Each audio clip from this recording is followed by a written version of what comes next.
եթե Ռուսաստանը արհեստական խոչընդոտներ է ստեղծում հայկական ապրանքների Ռուսաստան ներմուծման համար։ Ընդ որում անհիմն, որովհետև այդ ապրանքները բոլոր ստանդարտների եւ ընդհանցակարգերի պահպանմամբ էին ներմուծվում Ռուսաստան։ Դա նշանակում է, որ Փաշինյանը սրեց հարաբերությունները, այսինքն Ռուսաստանը ստեղծում է խոչընդոտներ, բայց հարաբերությունները սրում է Փաշինյանը։ Ազգային ժողովի նախագահի տեղակալ Ռուբեն Ռուբինյանն այսպես է արձագանքում Ուժեղ Հայաստան դաշինքի ընտրական ցուցակի առաջին համար Նարեկ Կարապետյանի հայտարարությանը, թե վարչապետ Փաշինյանը սրում է հարաբերությունները Ռուսաստանի հետ։ Սրում է հարաբերությունները։ Երեկվա իր խոսքերը հիշում եք։ Երեք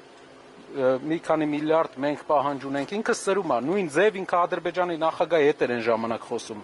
Ինչ եղավ, ինչ ստացանք, երկաթուղու հետ կապված, այլ բաների հետ կապված, սրում է հարաբերությունները երկրների հետ։ Կարապետյանը նկատի ունի հուլիսի 30-ի ճեպազրույցում վարչապետային հայտարարությունը, որ երկաթուղին Հայաստանի սեփականությունն է եւ դրան այլընտրանք չկա։ Եթե անհամաձայնություն կա, կգնանք արբիտրաժ եւ կքննարկենք, ճեպազրույցում ասել էր Նիկոլ Փաշինյանը։ Նշենք, հայկական երկաթուղին 2008 թվականից 30 տարով հանձնված է ռուսական կառավարմանը։ Վարչապետ Նիկոլ Փաշինյանը մի քանի անգամ հայտարարել է, որ ռուսական կառավարման պատճառով երկաթուղին կորցնում է մրցակցային առավելությունները եւ այն անհրաժեշտ է կամ հետ վերցնել կամ երրորդ երկրի փոխանցել։ Մոսկվան այս առաջարկը մերժում է։ Այդ որ տրամաբանությամբ է ռուսաստանցի օլիգարխի Զարմիկ Նարեկ Կարապետյանը նման հայտարարություն անում։ Միթե այն նույն տրամաբանությամբ, որով կալուգացի օլիգարխ Սամվել Կարապետյանի ռուսաստանյան անձնագրային գործում նրա աշխատավայրի դիմաց նշված է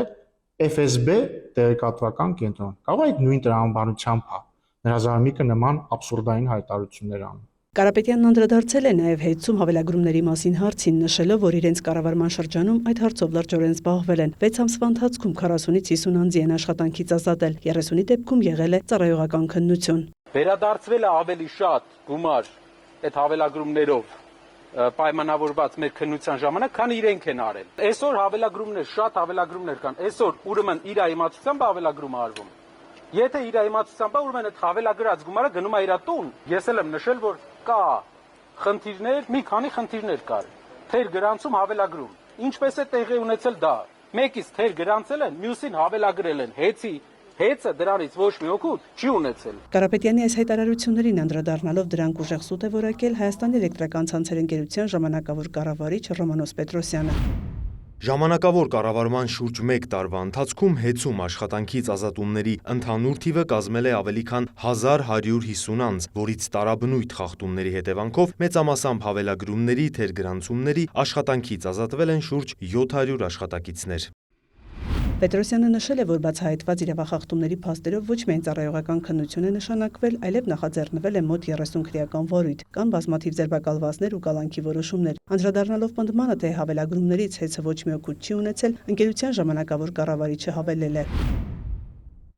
Հավելագրումներն ու թերգրանցումները որպես կանոն արվել են արհեստականորեն նվազեցնելու ցանցում առկա էլեկտրաէներգիայի կորուստների թիվը, ինչը զգալի աճել էր զարտուղի միացումների, գողանալու եւ ստվերային վաճառքների արդյունքում, այսինքն ուրիշի սպառած էներգիայի դիմաց վճարել է մեկ այլ քաղաքացի, պետական ու համայնքային հիմնարկ, բիզնես միավոր, իսկ թերգրանցումները արվել են հիմնականում ինքնավար էներգաարտադրողների արտադրած եւ ցանց հետ մղած էլեկտրաէներգիայի քանակների վրա, որպեսզի հեծը դրա դիմաց չվճարի քաղաքացուն եւ այդ արտադրանքով բալանսավորի գողացված ծավալները։ Ելնելով վերոգրյալից կարող ենք պնդել, որ բոլոր այդ մեքենայությունների արդյունքում գոյացած էներգիայի ահռելի քանակների մոնետիզացիան լավագույն դեպքում մնացել է հեծի հաշիվներին, վատագույն դեպքում ուղղակիորեն մտել տարբեր հանցավոր շրջանակների գրպանները, բնականաբար ոչ պատահական անձանց։ Ըստ այդմ հռետորական հարց, այդ ինչպես ստացվեց, որ հեծի ժամանակավոր կառավարման առաջին իսկ շաբաթներին մեզ հայտնի դարձան տասնյակ եւ ավելի հավելագրման եւ թերգրանցումների փաստեր, որոնց անմիջապես հետևեցին ազատումներ, քրեական վարույթներ եւ ձերբակալություններ, իսկ իրենք սեփականատերերը շուրջ 10 տարվա կառավարման շրջանում անտեղյակ ու անհաղորդ էին այդ արգահատելի եւ հանցավոր մեխանիզմներից։